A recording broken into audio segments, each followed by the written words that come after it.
If you own Netflix and it's the only stock in your portfolio, everything is awesome. If you own anything else, not so much.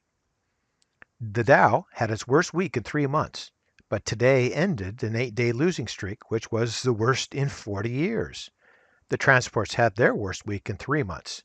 The S&P 500 had its worst week since early April, and Nasdaq ended the week lower, the first down week in a month. Small caps, though, were up just barely for the 8th week in a row. Where do we go from here? Well, let's follow the bear tracks and take a look.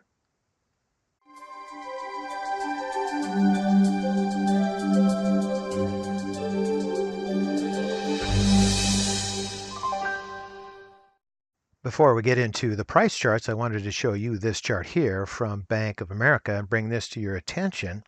And what this shows is the annualized tech inflows in 2018. And according to B of A, the last time we observed such a sheer uniform panic to plow cash into tech names was just before the dot-com bubble. So, as it shows here, the annualized inflows into the tech sector have never been greater. And as shown in the chart, it's almost off the chart. Now, why don't they show us going back to the dot-com bubble? I don't know. It starts in 2002, so it's hard to take a look at this information with the total context, so we're just going to have to believe what they tell us. And what they do say is that what's odd is that while the traders, investors, and everybody is throwing all that money into the FANG stocks, virtually every other sector is hurting. And that goes along with the lead in to this video here. There's a lot of hurting going out there, except for perhaps in the tech sector. So now let's go to the price charts. Being that the weekly chart seems to be in control here, especially with the spiders, we'll take a look at that chart first. And this is the 2-year weekly on the SPY. And we can see here that we got up to this level, which is right there and just shy of this previous high at that point. So there's some resistance here. And I would expect that reflection back down here, and we're going to go sideways, maybe down a little while. Perhaps we'll go approach the 20 EMA, which is at that level here. So we're going to perhaps come a little bit further down. I don't think we're going to pierce through that and go to the 50 EMA. It's always possible, but I don't think that's where the probabilities lie. The probabilities in my mind lie at the 20 EMA, and I'll show you why here in a second. And we're into the MACD. So we've certainly had the fast line move above the slow line here, and we're getting a little bit of hesitation at this point. I think it's just going to go sideways a little bit before it picks up and starts heading back up again. Perhaps like this little hesitation there, and maybe this little hesitation at that point there.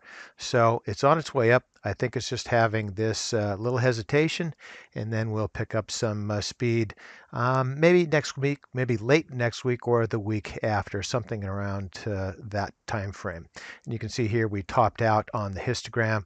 We're reducing or declining here just a little bit. I would imagine we'll have a little bit more of that into next week. We'll just have to wait and see. But it looks like we're just going to have a hesitation here. And here we are again. The relative strength is coming down. We're just slightly above the 50 or midline, so we haven't picked up a lot of strength yet. So it's trying.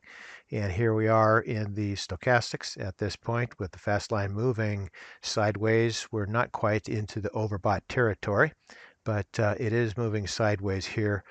Perhaps going to do something similar to that move there. Maybe something like this here in that upward move.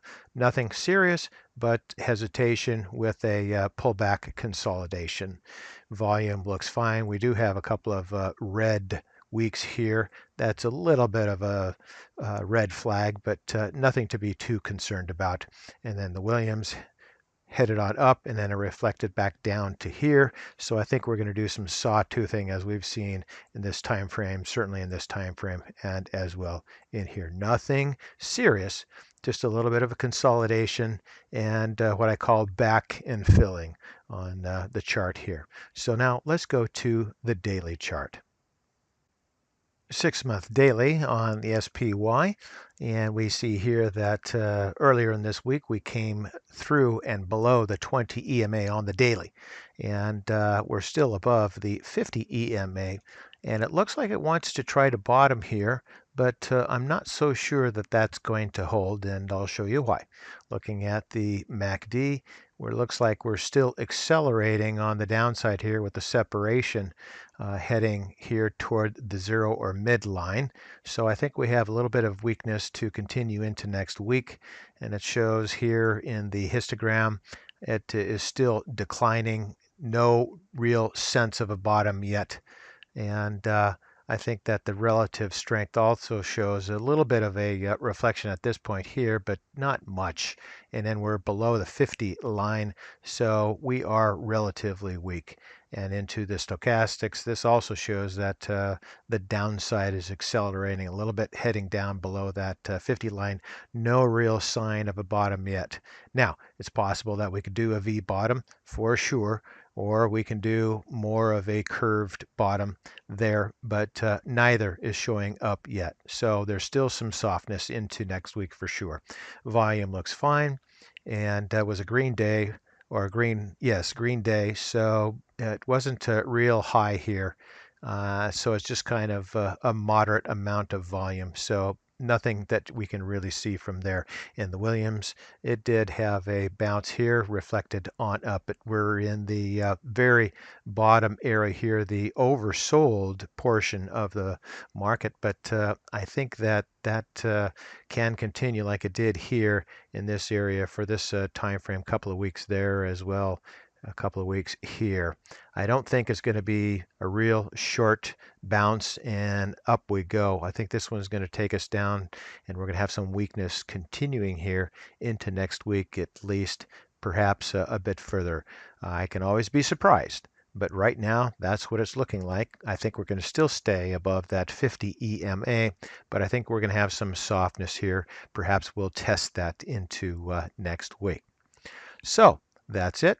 And for today, that's ChewDog Charts. Thank you.